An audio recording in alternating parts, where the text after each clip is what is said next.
What's up, guys? This is Jeff here. Today it's Sunday, January the 12th, 2025. I hope everyone is enjoying a great weekend. Well, it's the time to review what had happened at last Friday as the last trading day of last week. Well, first of all, I guess everybody already know, due to a very, very, very strong NonFarm report released by Labor Department, the entire market was under huge pressure last Friday. As a result of that, as you guys can see, right, all of the three major indexes were down, and actually all of them were down at least 1.5%. And talking about specifically Russell, which is the combination of all of the smaller size of the tech companies, Russell was down over 2.2%, which is really a big number if you talk about the index fluctuations, the index changes, right? 2.2% is certainly a pretty big number change, I would say. If you look at basically the change ranges from previous days. So I guess it's hard for everybody really to give a comment on the NonFarm report as of now. There are a couple of reasons behind that, right? First of all, it's definitely out of everybody's imagination. It's basically a reversed trend if you compare the NonFarm report from the government versus the ADP report which was issued last Wednesday by a private company, which is ADP, right? So the two different reports supposed to go very similar or in the same directions, but in the previous months or years, it's been like quite different between ADP and NonFarm. Which one is right? I guess being as investors like us, it's hard to tell. But you know what? The official number is for sure the Friday issued NonFarm by Labor Department. But there is another thing we should put in our consideration as when Trump goes into White House, he's gonna make his own team, right? How many people, especially how many people right now in the management team of Labor Department will remain in the new structure of the Labor Department is gonna be a question, right? How many of them will continue to do what they do right now? How many of them will lose their job because of the leadership change, and then basically change the fundamental philosophy of making the report? It's gonna be unsure, right? So if you call Friday's report is the last report from Biden administration and potentially gonna be changed to some extent in future, I don't really think you are off the track. So even though Friday's NonFarm was totally out of my personal imagination as well as the market imagination, but I think it's still okay, right? From the report, we can see the real increased payroll for all of the non-farm industries was actually 40% over the expectations and surely over the last month's real performance. So we acknowledge that, and market acknowledge that, right? So let's just put it on hold, I guess. For now, it's kind of short-term effect, right? Even though the major indexes went down, individual stocks price went down. But let's just acknowledge that this is the last time from Biden administration, and something should be changed in future. Is it gonna affect Federal Reserve's decision? I guess right now it's too early to call.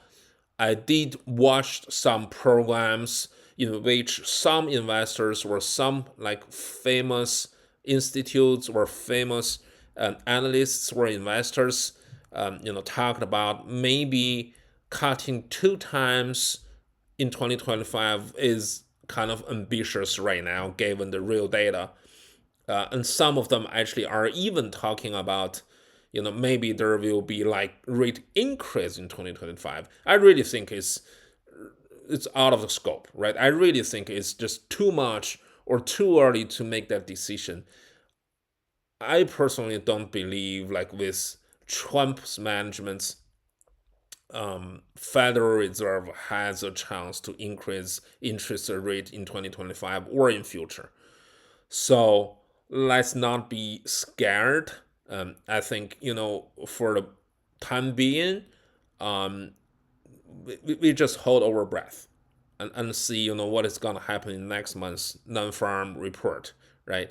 I guess it's the right way to really put this, last time NonFarm data, NonFarm report into the perspective, that leadership change. So, okay, talking about the reasons behind why we had a kind of bad or really, really tough Friday, let's jump right into my account's performance. I know this is the most exciting part. Well, of course, as the result of the major indexes went down, my account was affected as well. Because we are doing this video right now at Sunday, so we do not have the percentage change reflected here, but it was roughly 1%. It's a little lower than 1%. It's like 0.97, 0.98, a little smaller than -1%, but it was down. And if we look at the value of the account right now, after a couple of days that we were up, we were gaining money, right now we are losing a little money again, right? We lost some money at day one as the first trading day of the year. Now we are going back to the red zone. We are losing a little over 1,100 overall as the result after 6 trading days done in 2025. And in particular, actually, I have no issues with Micron, which is my number 1 largest holding. My number 2 largest was really strong due to the earning performance from Delta, right? I was talking about airlines all the time. As my second largest holding, American Airlines was up again 4.43%, which is great. Definitely gave me some money back or compromise, the losses that I had on some other individual stocks, especially tech stocks, right? The largest contributors to my loss at Friday is definitely Unity. You guys still remember I talked about Russell's performance. It was down 2.2%, which is really a lot for an individual index. And as one of the middle-sized, small-sized tech company, Unity had a really tough day Friday as well, right? It was down almost 9%, a little less than 9%. Well, spending some time talk about Unity, right? Unity had a very tough year of 2024. Major reason was actually the wrong management decisions that, really kind of add some kind of the additional fee for the designers. They were kind of too eager to get more revenue from the existing business, right? And as the consequence of the this strategy setting, right, adding additional fees at wrong time, the previous leadership team, the management team, resigned. So during the year of 2024, Unity had actually a significant leadership change in the company. And as a result of the change, the new leadership team removed additional surcharge, additional fee from the designers at the end, in the last quarter of 2024. And by doing that, they want to attract more designers come back to the Unity platform, right? If you compare the performance for Unity versus its rival, which is APP, it's not even comparable, right? Unity was totally shadowed by its rival. It doesn't really give a good return to all of the investors. So can they do better in 2025? Well, it seems like the new leadership team understand the wrong strategy, right, and trying to put everything back together, make the company run on the right direction. Well, it still takes time to prove that, right? It's not like we make one decision and the market will all come back to us and say you are doing a great job and we like you. It's gonna take more time, longer period of time to prove that new leadership team can do better job than previous one. So, given the size of the holdings is a little over 4%, it used to be close to 4.5%. I don't think as of now I want to buy more to really average down my cost. And plus, we are kind of getting into the new earnings season right now, given the monetary policy pressure, given the kind of uncertainty under this environment, how the tech companies, especially how the smaller size, the middle-sized tech companies, gonna perform, and what's gonna be changed for their guidelines in future. It's gonna be a big uncertainties or big thing that we need to watch closely, right? So, do I want to make a call to basically buy something at their low and average down? I don't know. From technical part, the whole trend of UNT is also looking pretty bad. So I guess it's just too early to call, too aggressive to buy at the moment. Am I gonna buy some of the shares in future? Very likely, but it's gonna be depending on a lot of factors, right? Depending on the policies, the economy policies from Trump, gonna be depending on the performance of the tech companies who can actually issue their performance earlier than Unity, right? It's gonna be like even watching the trend, watching the tendencies of monetary policies, what Federal Reserve would say after Trump launched their new economy policies. So there are a number of uncertainties and a number of factors that could affect the final decision about the timing. So let's just cross our fingers and see what could be the best time to buy more for Unity, right? Going back to my holdings, another contributor to the loss I would say is the China ETF. I have been talking about this one basically every day in my English video. It was just another disappointing day last Friday in the Hong Kong market and China market.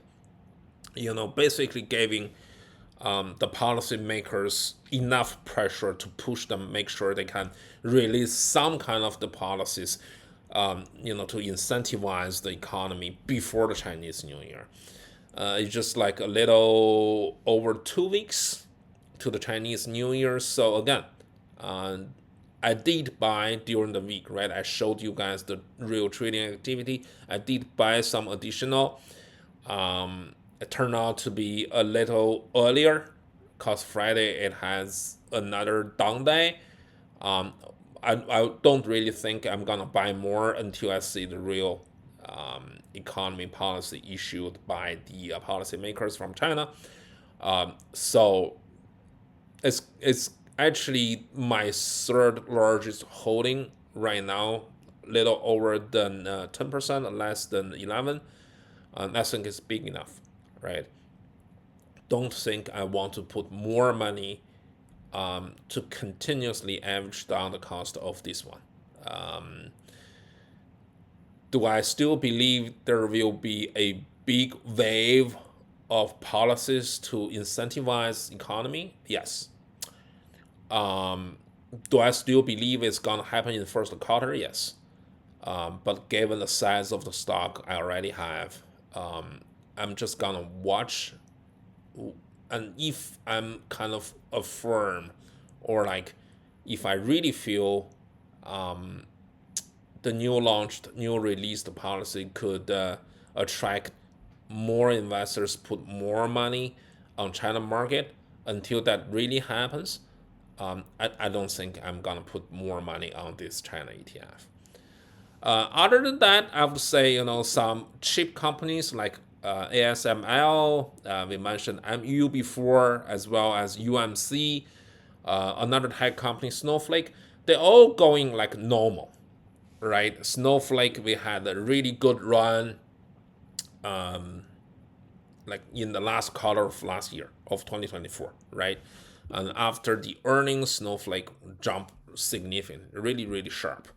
and then going together with the trend of indexes, it loses some of the value, but trying to stabilize at the moment and getting up a little bit last Friday. So hopefully, after, having all of the trading activities done by those investors who earned some money, with some investors think it has another bright future. So they want to jump into the market, jump into this stock right now. After those trading activities done, hopefully we have another kind of new uptrend, probably from next week, hopefully. So, given those tech stocks or chip stocks was affected by either Russell or NASDAQ, all the performance for them was neutral, was normal. I wouldn't really concern a lot about that. So overall, it's the sixth trading day for us, right? Even though we finished the first 2 weeks of 2025, but because the first week we only had 2 trading days and last week we only had 4. So still like very early of the year, even though we are actually losing nearly 1,200, but I would say compared to the losses of the indexes, for example, SPY 500 or NASDAQ, I'm still kind of satisfied with my account performance. And hopefully in next week, we can pick up a new run and start to beat the index in next week. So I can have a lot more positive things to share with you guys in my daily video. Okay, this is pretty much about the trading day number 6. I still hope you like this video. If you haven't subscribed my channel, please do leave your comments below, and I will see you tomorrow.